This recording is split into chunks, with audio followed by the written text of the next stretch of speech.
I came rushing into this world 6 weeks earlier than expected. And with that haste, there were consequences. In fact, I think that signaled a lifetime of impatience. So with that haste, as I rushed into the world 6 months early, in fact, my grandmother said it was a punishment for my mother because she used to be selective about touching only chubby babies. So you can imagine 6 weeks early, I was a little bigger than a lizard.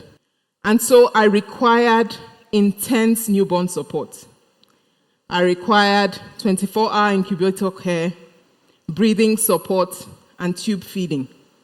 But I was born into privilege, and I was born into access.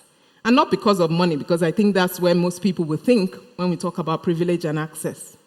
But my father happened to be a house officer at the University of Benin Teaching Hospital. He was hardworking, he was committed. Every single department he passed through wanted to keep him on after his time in the department. And if you know anything about the medical sector, they don't want to keep you on because of your captivating smile or your good looks. They only want to keep you on if you're a workhorse.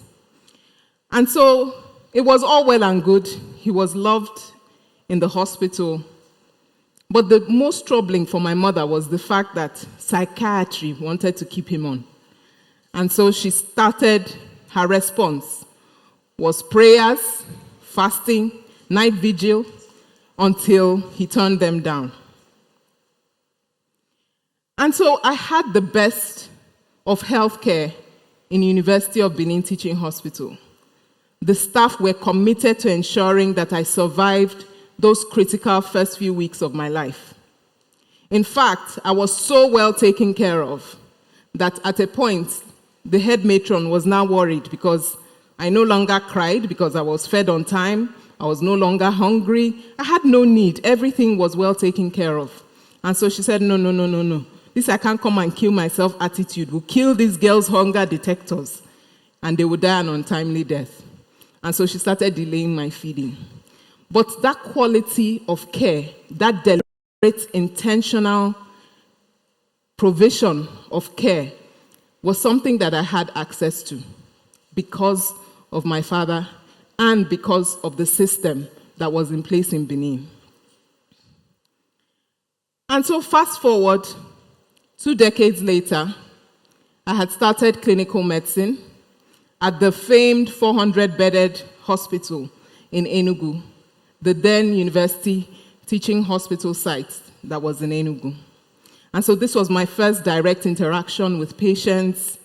I was getting to learn about commonplace illnesses and even learn about some obscure syndromes that had wonderful, intriguing sounding names like Agile Robertson and Marfan. But in that time, I also got to be intrigued and inspired by senior consultants and even those senior doctors who knew how to move stuff. And what that basically means is show superior knowledge of medicine. And so my dream career was to be a heart specialist, a cardiologist, flying around the world, attending international conferences, collaborating with others of like mind across the world, developing devices to take care of heart failure and congenital heart defects.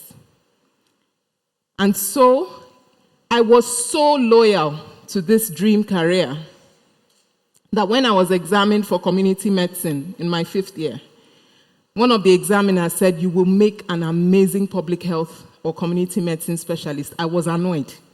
I was affronted because I was like, hello, I'm thinking of flying all over the world, thinking of pacemakers, patents I'll get, accumulating air miles, and of course, probably making quite some bit of money on the side. As I started to round up my clinical rotations in medical school, something started to happen. I started being observant of differences in the wards. Differences between patients, those who were managed in the VIP private rooms, even differences between those who were managed in the general ward. There were some patients who you would see a flurry of visitors, people from different religions coming to visit them, their colleagues, different professionals. You would even see the ones who bankers came to see. And you would also see the patients who no one ever came to visit.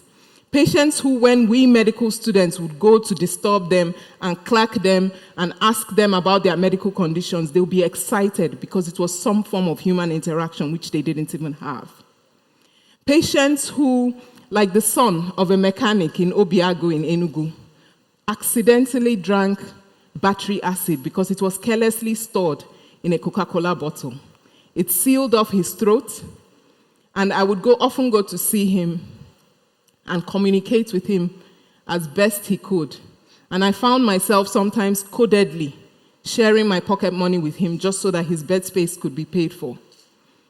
It was at those moments that I realized that there were wide discrepancies in equity in how healthcare is distributed between the rich and the poor, between those who lived in the cities, in the urban areas, and those who lived in the rural areas, between those who are educated and those who are not.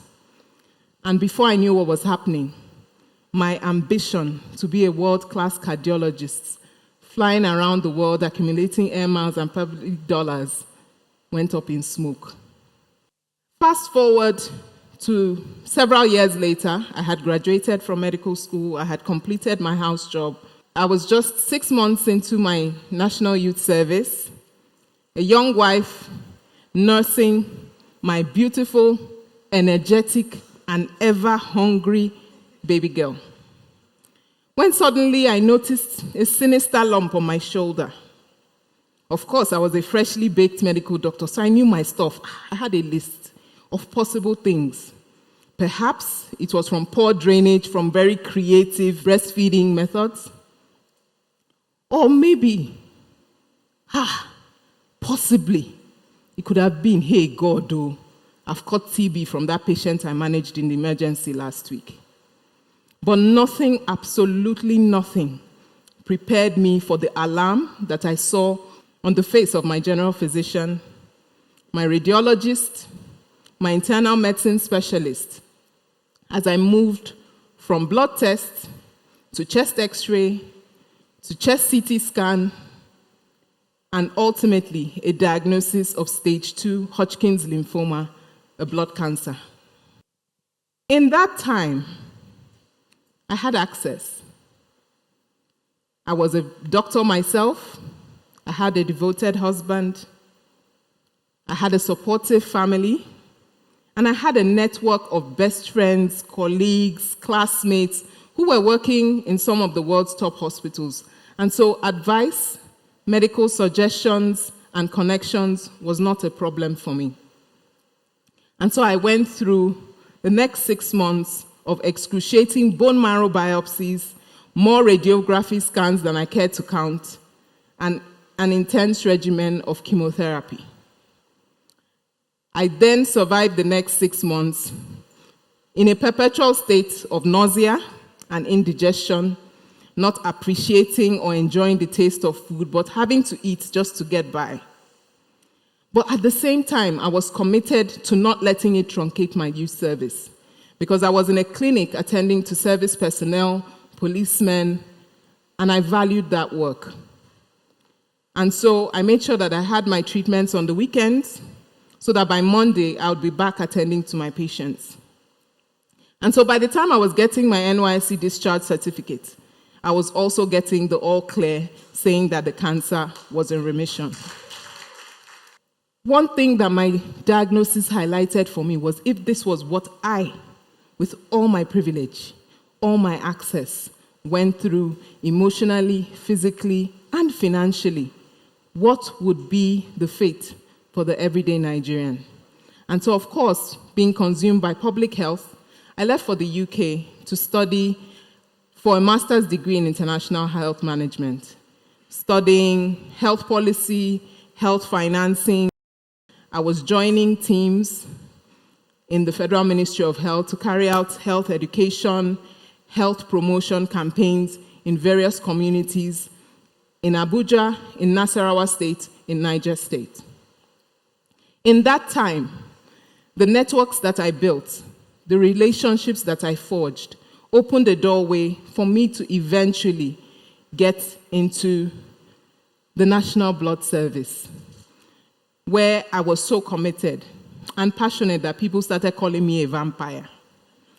And this led to what was ultimately many sacrificial moments, working to develop policies that enhanced access for safe blood and blood products to people in underserved communities.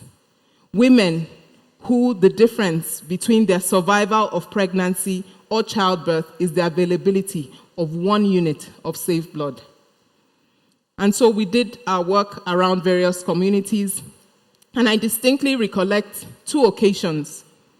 One, sitting in Dubai with my family on our first trip to Dubai and getting a call that there had been a bomb blast in one of the barracks in Abuja, and my husband having to explain to our very young children then that we couldn't go to the water park the next day. This was the first family trip to Dubai, and we had to rush back to Nigeria. Or sitting in the airport lounge waiting to board to Enugu for my mother-in-law's inaugural professorial lecture to meet the rest of the family, and getting the call to rush back to the headquarters because there had been another bomb blast by Boko Haram. But ultimately, the joy of those years of sacrifice was getting the law passed, the first law in Nigeria, safeguarding blood and blood products for the people of the country in 2021. For millions of Nigerians, they are one diagnosis away from poverty. And it may not be cancer. It may be long-standing hypertension or diabetes. It may be kidney disease, or even years and years and years of sickle cell disease. I will have you know that 70% of out-of-pocket expenditure is what Nigerians have to bear to pay for health care. There's something we call the National Health Account, and it breaks down healthcare financing. And in 2018, Nigerian households paid 6 times, a whopping 6 times more than what the federal government, the state government, and the local government put together spent on healthcare. And when you think about that, it means that when you go maybe for consultations, for medicines, admissions, or for surgery, 70% of that cost comes out of the pocket of everyday Nigerians. So when we think about the fact that healthcare financing is borne on the backs of everyday Nigerians, are we surprised then that our healthcare system is so fragile? And so in 2023, I was offered a role as the Commissioner for Health in Rivers State. After the oh my God feeling, what stood out for me was the opportunity to influence and impact policy to expand access to healthcare in a state that has a population 7 to 9 million, depending on your source, has an interesting terrain across riverine and upland communities. And interestingly about the population of River State exceeds the population of up to 21 African countries. So that emphasized to me the magnitude of the responsibility of the role, but the opportunity for impact. And so some of the things we've managed to accomplish has been implementing a state health insurance. By the time I took up the role, River State was the only state in the Federation that had not signed up into state health insurance. Aggressively renovating primary healthcare centers, general hospitals, zonal hospitals, and even the state's teaching hospital. We've also introduced services like mental health care, eye care, and ultrasound scans for pregnant women at primary healthcare centers. All along my journey, my purpose has been to expand access to quality healthcare. Now, as a policy developer and implementer, but also primarily as an advocate. And there's a saying that the first wealth is health. And if we can all which is here, where I'm inviting you all to join me on this, to form a formidable army of healthcare advocates and champions. Because until we, as a people, determine that it is important for us to responsibly invest public funding in healthcare as a route to not only saving lives, but saving time and resources. Because if we think about where these finances come from everyday Nigerians, they forego food for themselves and their children. They sell personal property. They sell landed property if they have. Few have any form of savings or disposable income. And so it counts on us to advocate, to champion, to raise our voices for increased public spending, responsible public spending on healthcare. So join me on this charge. Thank you.